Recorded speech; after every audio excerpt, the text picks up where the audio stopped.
Bueno, y ante supuestas nuevas amenazas terroristas, Estados Unidos le pidió a sus ciudadanos que abandonen Yemen inmediatamente, dijo. El gobierno de Gran Bretaña también ordenó la salida del personal de esa embajada. La decisión responde a una alerta de seguridad por el temor de ataques terroristas desde Al-Qaeda en el Medio Oriente y también en el norte de África, cuando se aproxima ya el fin de Ramadán. Queremos profundizar, por supuesto, todos estos temas. Nos acompaña en el estudio el analista internacional Guillermo Holzman. Guillermo, ¿cómo estás? ¿Qué tal? Muy buenos días, gusto saludarlos. Sigue lloviendo como siempre, de arriba hacia abajo y con viento además. Sí, está viento. Así es. Pero la verdad es donde, más allá del clima, Estados Unidos y Europa, particularmente con sus embajadas o legaciones diplomáticas en norte de África y Medio Oriente, no están nada de contentos, en primer lugar, porque intercepciones de comunicación entre líderes de Al-Qaeda dan cuenta de la posibilidad o probabilidad de que pueden haber ataques contra Yemen, como bien escuchábamos, y eso ha motivado la evacuación justamente de sus delegaciones diplomáticas y en otros países o embajadas de las potencias en toda esa zona. ¿Por qué sucede esto? La verdad es que ya es preocupante el hecho de que sean 22 embajadas las que estén siendo advertidas o hayan sido cerradas por algunos días en virtud justamente de este tipo de advertencias, que son advertencias del sistema de inteligencia de Estados Unidos, de Europa, avaladas por Gran Bretaña y también por otros países. Y en esa perspectiva lo que queda preguntarse es ¿qué tan serio puede ser para poder tomar una medida de esa naturaleza que incluso implica sacar a toda su gente de un país como Yemen? Acá hay, yo diría, una derivada que es relevante. Si bien es cierto, Osama Bin Laden fue muerto y fue neutralizado en términos de líder de Al-Qaeda, definitivamente Al-Qaeda con esta advertencia está lejos de poder aparecer como un movimiento terrorista que está en decadencia, sino que por el contrario aparece con una fuerza inusitada y además reconociéndole una fuerza inusitada para poder provocar un nivel de alarma y de amenaza y de riesgo a las potencias que es bastante alto.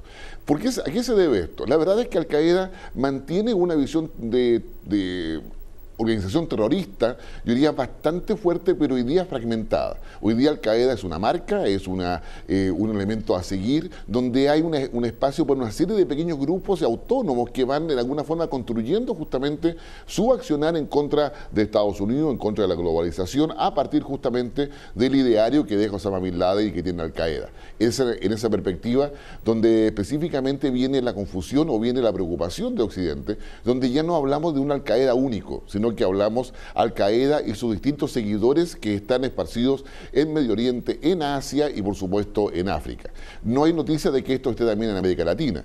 Sin embargo, lo que sí es claro es que se espera, conforme un análisis de inteligencia entregado por Canadá hace pocos días atrás, se espera que Al-Qaeda en el futuro mantenga una preeminencia, mantenga acciones terroristas, pero justamente proveniente de grupos que son claramente autónomos, que no responden a una sola orgánica, pero con capacidad. Es más difícil, Guillermo, entonces cualquier intento de controlar una organización no piramidal por definición es más difícil de... Exactamente, al ser autónomos, al no ser piramidal, definitivamente es la razón por la cual se hace esta advertencia a tantas embajadas a la vez. No es que Al-Qaeda tenga un ejército para hacer ataques terroristas, sino que hay demasiados grupos que se interceptan información conversando sobre ellos y es la razón por la cual se ha reaccionado de esa forma. Y nos vamos a Argentina. Con lo que está ocurriendo, ya lo hemos visto, situaciones complejas. Y este mes de Argentina en la presidencia del Consejo de Seguridad. Exactamente. Argentina en un contexto trágico por lo que pasó allá en Rosario, la cantidad de muertos, un accidente claramente que afectó de alguna forma, empañó, si podemos decir de esa manera, la visita de Cristina Fernández a Nueva York, que está presidiendo el Consejo de Seguridad de Naciones Unidas. Ayer estaba junto a Ban Ki-moon presidiendo esa instancia y donde Argentina aprovecha de poder instalar su demanda en términos de la soberanía de Malvinas, pero también plantea un discurso mucho más prudente en términos de una Argentina que está dispuesta a la mediación, una Argentina que está dispuesta a la cooperación internacional, una Argentina que está dispuesta a la búsqueda de nuevos instrumentos en términos de negociación en los organismos internacionales. Pero también colocó justamente su demanda, que Londres la responde rápidamente, de que no es el espacio para poder plantear esa situación. Pero también Cristina Fernández, que hoy día en la mañana está regresando a Buenos Aires, tiene otra preocupación, y eso se llama octubre. Porque en octubre están las legislativas en Argentina, donde se renueva la mitad de la Cámara de Diputados y un tercio del Senado. Y justamente ahí donde Cristina Fernández tiene problemas, porque para este sábado, el día 11, se va a realizar las primarias en Argentina.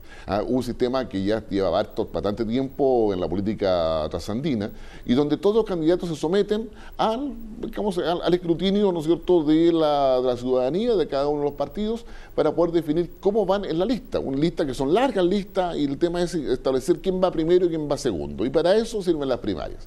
En ese sentido, Cristina Fernández hoy día estaría a puerta de una derrota si uno le hace caso a los sondeos de opinión pública, donde en definitiva Massa, un ex jefe de gabinete de Cristina Fernández, tiene una opción de voto de un 33%. Le sigue las fuerzas kirchneristas detrás con un 28%. En esa perspectiva, si Cristina Fernández pierde la mayoría en diputados y pierde la mayoría que tiene en el Senado, básicamente, en definitiva, su plan de gobierno pasa a ser bastante menos efectivo y con bastante menos éxitos esperados, pero también da cuenta en la práctica de un proceso que en Argentina cada vez es más complejo, la fragmentación política del propio kirchnerismo. Por una parte hay una concentración de poder que es evidente, pero por otra parte el propio kirchnerismo está generando su propia oposición, dado que la oposición real de Argentina está cada vez más dividida y Macri, que se pensaba y veía una alternativa, definitivamente no ha dado el ancho, no ha tenido la altura, o mejor dicho, no ha tenido la capacidad de cohesión de las fuerzas opositoras a Cristina Kirchner, a tal punto que hoy día el principal adversario de Cristina Fernández es un disidente de las propias fuerzas kirchneristas, que además trabajó con ella, y eso claramente genera una cierta incertidumbre respecto a lo que va a pasar este sábado, pero particularmente la incertidumbre principal respecto a lo que va a pasar en octubre, si efectivamente Cristina Fernández logra mantener o no su preeminencia y su mayoría en el Congreso. Está por verse, bueno, pues, falta poco para octubre. Exactamente. Así como va el tiempo, vamos a pestañear y ahí vamos a estar. Así es. Que estés bien, ¿eh? Igualmente, muy buenos días. Guillermo. Gracias.